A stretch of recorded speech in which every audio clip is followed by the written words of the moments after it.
Praise the lord. ఈరోజు దేవుని వాక్యం.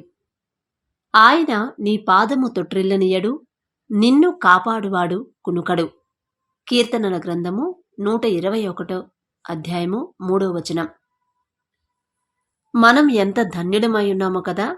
నిత్యాశ్రయ దుర్గమైన క్రీస్తు మీద నిలిపిన మన పాదములు కదల్చబడుటకు గాని తొట్రిల్లుటకు గాని ఎప్పుడూ చోటివ్వనని మన దేవుడు వాగ్దానం చేసి ఉన్నాడు. నీ మార్గములన్నిటిలో నిన్ను కాపాడుటకు ఆయన నిన్ను గూర్చి తన దూతలకు ఆజ్ఞాపించును అని కీర్తనల గ్రంథము 91వ అధ్యాయంలో చదువుకుంటాం. తన భక్తుల పాదములు తొట్రిల్లకుండా ఆయన వారిని కాపాడును. మన పాదములు ఏ రాయికి తగలకుండా పరిశుద్ధ దూతలు మనలను తమ బలగము చేత చేతులతో ఎత్తి పట్టుకొనుట మాత్రమేగాక ప్రభువు కూడా మన పాదములను దివారాత్రులు మేలుకొని కాపాడుచున్నారన్నది మనకు ఆశ్చర్యం కదా. ఆయన ఎన్నడూనూ కునుకడు, నిదురపోడు. ఒకసారి ఇలాగే నేను ఆర్టీసీలో కండక్టర్గా జాబ్ వచ్చింది. డిగ్రీ అయిపోయిన తర్వాత జాబ్ వచ్చినప్పుడు డ్యూటీకి వెళ్తా ఉన్నాను. అయితే ఆ రోజు నాకు గుంటూరుకి డ్యూటీ వేశారు. గుంటూరుకి డ్యూటీ వేస్తే గుంటూరు వచ్చామో అక్కడ ప్యాసింజర్ని ఎక్కించుకొని మళ్ళీ బయలుదేరాము. మళ్ళీ బయలుదేరినప్పుడు సగం దూరం వచ్చేసరికి మా ఊరికి రావడానికి సగం దూరం వచ్చేసరికి 1 గంట జర్నీ. అయితే సగం దూరం వచ్చేసరికి అంత ట్రాఫిక్ జామ్ అయిపోయింది. ట్రాఫిక్ జామ్ అయిపోతే ఏంది ట్రాఫిక్ జామ్ అయిపోయింది, ఏమైంది చాలా బళ్ళన్నీ ఆగిపోయాయి హైవే మీద. ఏమైందా అని చూస్తే అక్కడ ముందు ఒక యాక్సిడెంట్ అయింది. ఒక 5-6 మీటర్లు ముందు యాక్సిడెంట్, పెద్ద యాక్సిడెంట్. ఎంత పెద్ద యాక్సిడెంట్ అంటే పాపం ఆ బస్సు పైకి ఎగిరి 10 అడుగులు 14 అడుగుల పైకి ఎగిరిందంట. తగిలితే, వేరే బస్సు తగిలితే అసలు పైకి ఎగిరి అంత పైనుంచి మళ్ళీ కింద పడితే 14 మంది చనిపోయారు. అదే దారిలో మేము వస్తున్నాం. అసలు నిజంగా దేవుని కృప, దేవుని కాపుదల ఎంత భద్రంగా మనల్ని భద్రపరిచిద్దంటే, చాలామంది 14 మంది చనిపోయారు. చాలామందికి దెబ్బలు తగిలాయి. ఆ దారిలో వెళ్ళే వాళ్ళకి ఖచ్చితంగా ఎక్కువ యాక్సిడెంట్లు ఆ దారిలోనే, అక్కడే ఆ స్పాట్లోనే జరుగుతాయంట. బ్రతికేరా వాళ్ళ అదృష్టం, కానీ బ్రతకరంట. అదే దారిలో మేము రోజు ప్రయాణిస్తాం. ఎందుకంటే డ్యూటీలు వేస్తారు కాబట్టి రోజు ప్రయాణిస్తాం. కానీ తండ్రి అసలు ఎంత గొప్ప తండ్రి అంటే, నాకు ఎప్పుడైనా సరే దేవుని మాటలు, దేవుని వాక్యం మనకి ఎలా ఉపయోగపడిద్దంటే, డ్యూటీకి వెళ్ళేటప్పుడే నీ మార్గంలో యందు నీకు తోడుగా ఉంటానని చెప్పావయ్యా.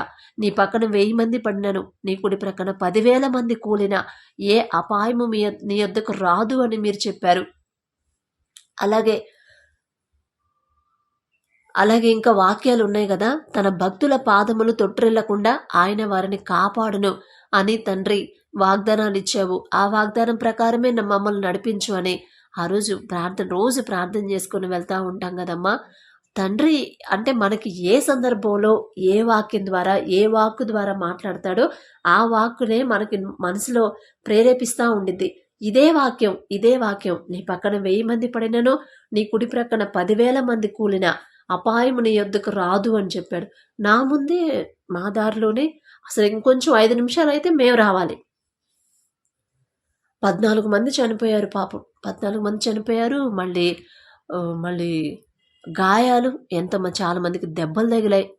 కానీ మాకు ఏమీ కాలేదంటే అది కేవలం దేవుని కృప, దేవుని కాపుదలనమ్మా. అంత చక్కగా మనల్ని కాపాడతాడు. ఎప్పుడు కాపాడతాడు? మనం ఆయనకు లోబడి, ఆయన దగ్గర తగ్గించుకొని, ఆయన చూపించిన మార్గంలో నడిచి, ఆయన చేయొద్దన్న పని చేయకుండా ఎప్పుడు ఆయన వాక్యాలు పట్టుకొని మనం నడుస్తూ ఉంటే, ఏ పని చేసినా ఆయన వాక్యాలే మనం స్మరిస్తూ ఉంటే, చెప్పుకుంటూ ఉంటే తప్పకుండా తండ్రి సహాయం చేస్తాడు. ఏ ఆపద రాకుండా తప్పిస్తాడు.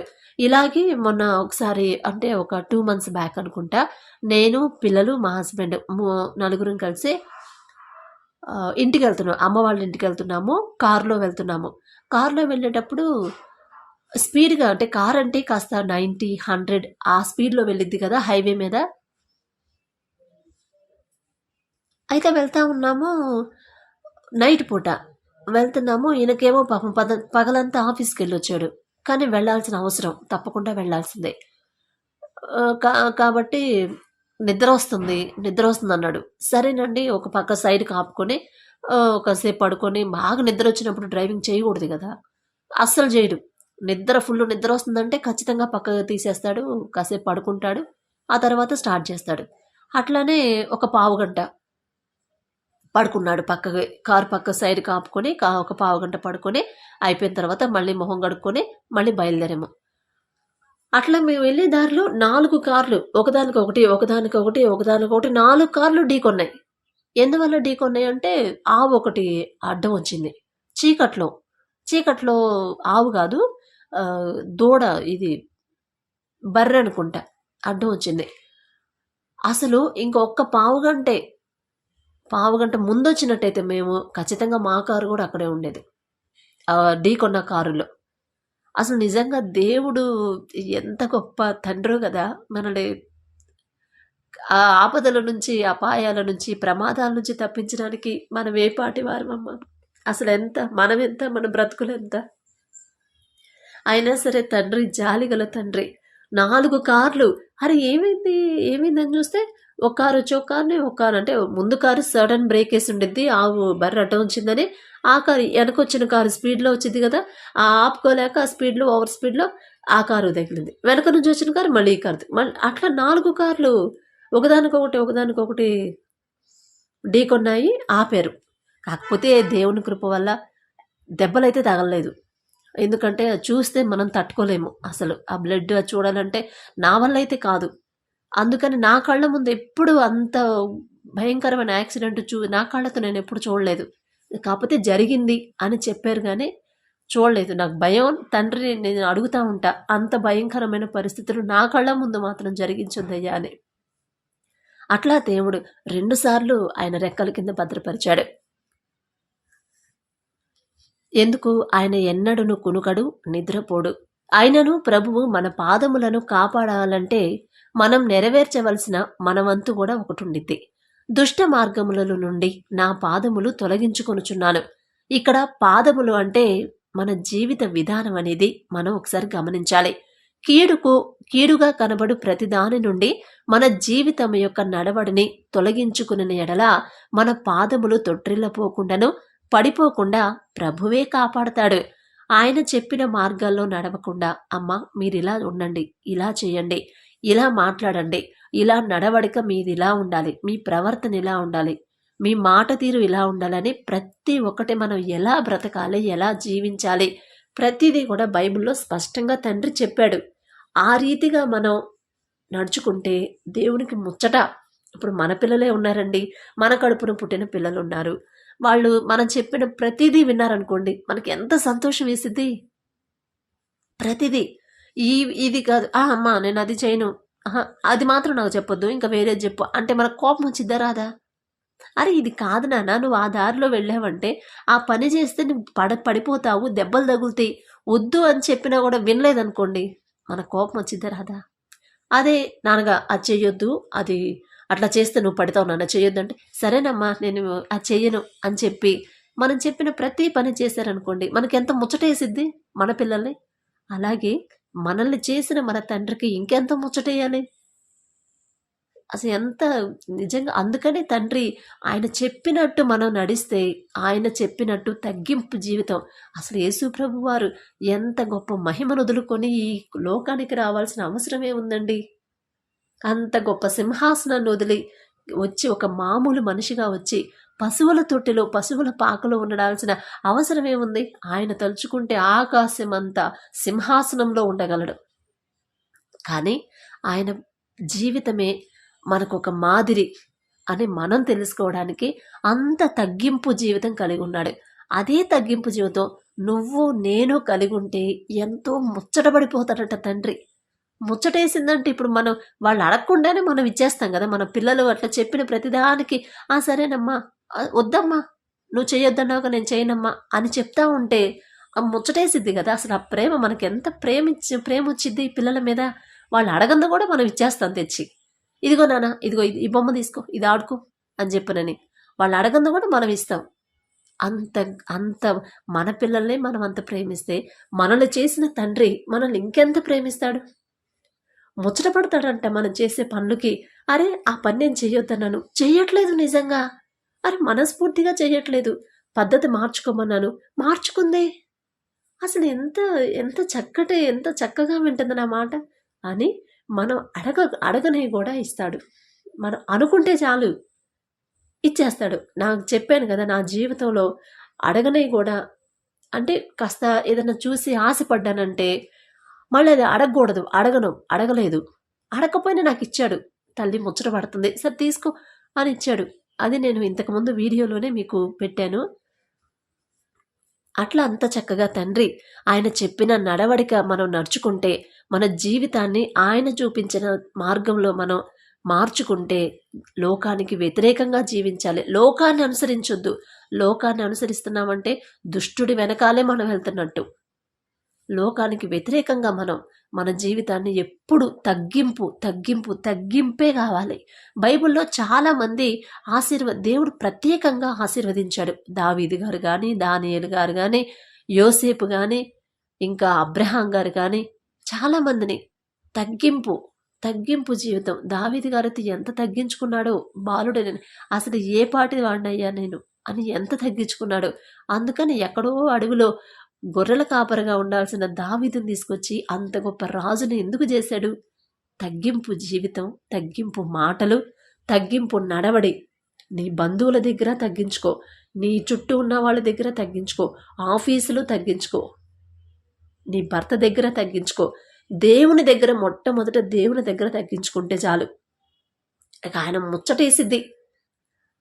ముచ్చటేసిందంటే ఇక మనం అడగకుండానే ఇచ్చేస్తాడు. మనం అడగకుండానే, మనకు సమస్య రాకుండానే మనల్ని కాచి కాపాడతాడు తండ్రి. అలా నా జీవితంలో ఎక్కడో ఉండాల్సిన నన్ను తీసుకొచ్చి ఇక్కడ ఈ స్థితిలో ఉంచేటట్టు కేవలం దేవుని కృపే, కానీ నా గొప్పతనం అయితే కానే కాదమ్మా. ఇంతకుముందు పొద్దున ఒక వీడియో పెట్టాను. వరద బాధితుల కోసం మనం ప్రార్థన చేద్దామని పెడితే అసలు 400 మంది పైన నాతో 400 మందితో కలిసి నేను ప్రార్థించేలా తండ్రి కృప చూపించాడు. వాళ్ళల్లో ఎంతోమంది దేవుని భక్తిపరులు ఉండొచ్చు, ఎంతోమంది దేవునికి ఇష్టలైన బిడ్డలు ఉండొచ్చు. కానీ వాళ్ళతో కలిసి నన్ను కూడా కలిపి మీతో కలిసి నన్ను ప్రార్థించేలా దేవుని కృప చూపించడానికి నేనెంత మాత్రమూ సరిపోను. అంత గొప్పోడమ్మ తండ్రి. మన జీవిత విధానాన్ని లేక నడవడిని మార్చుకుంటే కీడుగా కనబడు ప్రతి దాని నుండి మన జీవితం యొక్క నడవడిని తొలగించుకున్న ఎడల మన పాదములు తొట్టిల్లపోకుండాను పడిపోకుండాను ప్రభువే కాపాడును.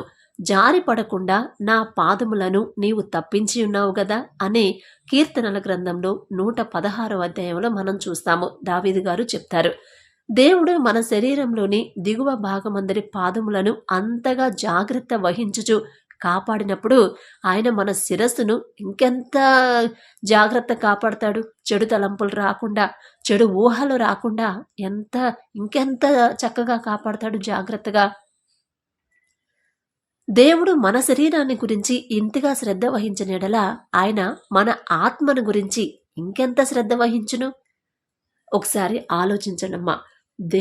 దేవునికి లోబడి, దేవుడు సృష్టించిన మనుషులకు లోబడి, దేవుడు చూపించిన మార్గంలో నడుస్తూ ఉంటే ఆయన మన మీద ముచ్చటపడి మనం అడగంది కూడా ఇస్తాడు. మనం ఏ దారిలో నడిపించాలో, ఒకవేళ దారి తప్పు వెళ్తా ఉంటే గద్దిస్తాడు, అమ్మా అది తప్పు కదా, అటు వెళ్ళొచ్చా, నువ్వు దేవుడిని, నా బిడ్డగా నేను నిన్ను పెంచుకుంటున్నాను, నువ్వు అట్లా వెళ్ళొచ్చా అని గద్దిస్తాడు. అలా చాలా విషయాల్లో నన్ను గద్దించాడు, కంట్రోల్ చేశాడు. ఫస్ట్ గబక్కన మాట మాట్లాడదామంటే వద్దమ్మా, నువ్వు క్రైస్తవ స్త్రీవి, నీకు తగదు, అది నా పెంపకంలో పెరుగుతున్నావు, అది కరెక్ట్ కాదు అని చాలాసార్లు నన్ను కంట్రోల్ చేశాడు. అరే అవును కదా తండ్రి, అవును క్షమించండి అయ్యా అని అప్పటికప్పుడు క్షమాపణ అడిగేలా తండ్రి చేశాడు. మళ్ళీ నేను చేసిన తప్పుడు ఏదైనా పొరపాటున గబక్కన ఎవరి విషయంలోనన్నా మాటలతో వాళ్ళని బాధ పెట్టాను. మా వదినే పాపం 1 సంవత్సరం అంతా బాధ పెట్టాను. నాకు తెలియలేదు అసలు, అప్పుడు ఎందుకు అట్లా చేస్తున్నానో నాకే తెలియలేదు. 1 సంవత్సరం మా వదిన బాధ పెట్టినందుకు నాకు పెళ్ళైన తర్వాత 4 సంవత్సరాలు నాకు మనశ్శాంతి లేదు. నేను ఏ తప్పు చేయలేదు. ఏ మాట మాటకి మాట ఎదురు చెప్పను. అసలు ఏది గబక్కన మాటకి మాట చెప్పను. చెయ్యొద్దన్న పని చెయ్యను. చాలా నెమ్మదిగా ఉంటాను. అయినా సరే 4 సంవత్సరాలు చాలా ఇబ్బంది పెట్టారు నన్ను పెళ్ళైన తర్వాత. అది అది ఎందుకిలా జరుగుతుంది? నేను ఏం తప్పు చేశాను? ఎవరిని ఒక మాట అనేదాన్ని కాదు. కనీసం చిన్న పిల్లలు గూడా పెద్ద గబక్కన గదవను. ఎందుకంటే వాళ్ళకి ఫీలింగ్స్ ఉండవు. గబక్కన అరిసినా అప్పుడు కాస్త ఫీల్ అవుతారు గానీ తర్వాత ఉండదు, మర్చిపోతారు. మనం కొంచెం ప్రేమగా మాట్లాడితే ఆ! ఆంటీ అని చక్కగా మాట్లాడతారు. అయినా సరే వాళ్ళని గదవడానికి కూడా నాకు మనసు రాదు. అలాంటి మనసిచ్చాడు తండ్రి, సున్నితమైన మనసు. అలాంటి మనసిచ్చిన నేను పాపం మా వదిన్ని అసలు నాకు నిజంగా దెయ్యం పట్టిందనే అనుకోవాలి. అంత పాపం బాధ పెట్టాను. మా వదినకి ఏం తెలీదు, అమాయకురాలు. పెళ్ళైన కొత్త. నేను నిజంగా తర్వాత 4 సంవత్సరాలు అసలు మాటలతోనే బాధ పెట్టేవాళ్ళు. ఎందుకిలా జరుగుతుంది అని చెప్పనని ఆలోచిస్తే దేవుడిని అడిగితే అప్పుడు అమ్మా నువ్వు ఇట్లా చేసావు కదా, నా పెంపకంలో పెరిగి నా మాటలు విని నా మార్గంలో నడుచుకుంటా ఇట్లా మీ వదిన అన్నా. అది తప్పు కదా. ఎంత బాధపడింది అంటే పాపం మా వదిన బాధపడి దేవునికి ఎన్నోసార్లు మొరపెట్టిందేమో నా మనసు మార్చమని. నేనే ఇప్పుడు కూడా నాకు తలుచుకుంటే నాకు ఏడుపు వచ్చింది. ఎంత బాధ పెట్టుంటా నా మీద నాకే ఛీ అనిపించింది. తర్వాత అసలు అయినా సరే పాపం మా వదిన ఏమనేది కాదు నన్ను. వదిన వదిన ఇద్దరం వదిన వదిన అనుకుంటాం. అయినా ప్రేమగానే ఉండేది. అలా ఆయనకి ఇష్టంగా ఆయన దగ్గర తగ్గింపుతో మనం నడుచుకుంటే మనం చేసిన తప్పులు ఈ శోధన నాకు ఎందుకు వచ్చింది తండ్రి, నేనేమన్నా బాధ పెట్టానా, తెలియక ఏమన్నా తప్పు చేశానా అని మనం అడిగితే మనం చేసిన తప్పు మనకు తెలిసేలా చేస్తాడు. ఎందుకంటే సరిదిద్దుకునే అవకాశం తండ్రే కదా మనకి ఇవ్వాల్సింది. ఇప్పుడు అన్యులు ఉన్నారంటే దేవుణ్ణి ఎరగని వాళ్ళు శోధనలు వస్తాయి. కానీ ఆ శోధన ఎందుకు వచ్చిందనేది వాళ్ళకి తెలియదు. తెలుసుకునే తెలివి జ్ఞానం వాళ్ళకు ఉండదు. సరిదిద్దుకునే అవకాశం కూడా వాళ్ళకు ఉండదు. కానీ మన తండ్రి అలాంటోడు కాదమ్మా. ఆయన్ని ప్రేమిస్తే ఆయన నిజంగా ఆయన చెప్పినట్టు మనం నడుచుకుంటే తగ్గింపు జీవితంతో, తగ్గింపు మాటలతో, తగ్గింపు ప్రవర్తనతో మనం జీవిస్తే తప్పకుండా మనం ఒకవేళ తెలియక చేసిన తప్పుకి శిక్షే. తప్పు చేస్తే మాత్రం శిక్ష పడాల్సిందే. కానీ సరిదిద్దుకునే అవకాశం మనకిస్తాడు. మళ్ళీ ఆ తప్పు చేయకుండా మనం సరిదిద్దుకొని ఆ తప్పుని విడిచిపెట్టడానికి తండ్రి అవకాశం ఇస్తాడు. అదే కదా అన్యులకి మనకున్న తేడా. ఇప్పుడు వాళ్ళు ఉన్నారంటే దేవుణ్ణి ఎరగని వాళ్ళు శోధనలు వస్తాయి. ఎందుకు వస్తున్నాయో తెలియదు. అది ఎప్పుడు పోయిద్దో తెలియదు. దాన్ని ఎలా సరిదిద్దుకోవాలో కూడా తెలియదు. దాన్ని విడిచిపెట్టాలి అనేది కూడా వాళ్ళకి తెలియదు కదా. కాబట్టి తండ్రి ఎప్పుడు నేను కాదయ్యా, నా ముందు మీరుండి ఏదైనా మాట్లాడాలన్నా, ఎవరితోనైనా మాట్లాడాలన్నా, ఆఫీసులో అయినా, బస్ స్టాండ్లో అయినా, రోడ్డు మీదైనా, బజార్లో అయినా, ఇంట్లో అయినా, ఎక్కడైనా సరే నలుగురిలో మాట్లాడాలన్నా నేను కాదయ్యా, నాకైతే అంత తెలివి లేదు, అంత జ్ఞానం లేదు. నా ముందు మీరుండి మాట్లాడండి. మీరు మాట్లాడితేనే ఎవరైనా వింటారు. ఏదన్నా శోధన రాబోతున్నా సరే నేను కాదు, నా ముందు మీరుంటేనే నేను వస్తాను బయటికి, లేకపోతే నేను రాను అని దేవుడి మీద ఆధారపడి భారం అంతా దేవుడి మీద వేసేయండి. ఖచ్చితంగా దేవుడు కార్యం చేస్తాడు. మన ముందుండి మనం చేయాల్సిన పని కూడా తండ్రి మనకు చెప్తాడు. ఏదైనా ప్రమాదం రాబోతున్నా కూడా ఆపుతాడు. అమ్మా ఆగు, ఇప్పుడు వెళ్ళొద్దు, కాస్త ఆగు, టైం ఉంది అని చెప్పి నేను ఆపేస్తాడు. అది ఎలా అనేది అది నేను అనుభవించాను కాబట్టి నాకు తెలిసింది. మీ జీవితంలో మీకు జరిగే ఉండిద్ది. ఎందుకంటే నేను మీ అంత గొప్పదాన్ని నేను కాదు. ఎందుకంటే మీలో ఈ వాక్యం వినేవాళ్ళు ఎంతోమంది, దేవుని ప్రేమించేవాళ్ళు, దేవుని ఎడల భయభక్తులు కలిగిన వాళ్ళు ఎంతోమంది ఉండొచ్చు. మీతో పోల్చుకునే అర్హత కూడా నాకు లేదమ్మా. కానీ తండ్రి దేవుని కృపను బట్టి ఈ మాటలు చెప్పమని ఒక సంవత్సరం నుంచి నన్ను ప్రేరేపిస్తున్నాడు. కానీ నేనెంత, నా భక్తి ఎంతయ్యా, నాకేం అర్హత ఉంది మీ మాటలు చెప్పడానికి, కానీ నేనే పోస్ట్ పోన్ చేస్తూ ఉన్నాను. కానీ చివరికి తండ్రి గద్దిస్తానే ఉన్నాడు. అందుకని ఇప్పుడు స్టార్ట్ చేశాను దేవుని కృపను బట్టి. కాబట్టి ఆయన చెప్పిన అడుగుజాడల్లో నడుచుకుంటే, ఆయన చూపించిన మార్గంలో నడుచుకుంటే తగ్గింపు జీవితమే దేవుడు కోరుకునేది. తగ్గించుకుంటేనే తండ్రి హెచ్చిస్తాడు. నేనెంత తగ్గించుకునే మనసు తండ్రి ఇచ్చాడో అంత హెచ్చించాడు నన్ను. కాబట్టి అలాగే మీరు కూడా నడుచుకోవాలని మనస్ఫూర్తిగా కోరుకుంటున్నాను. Praise the lord.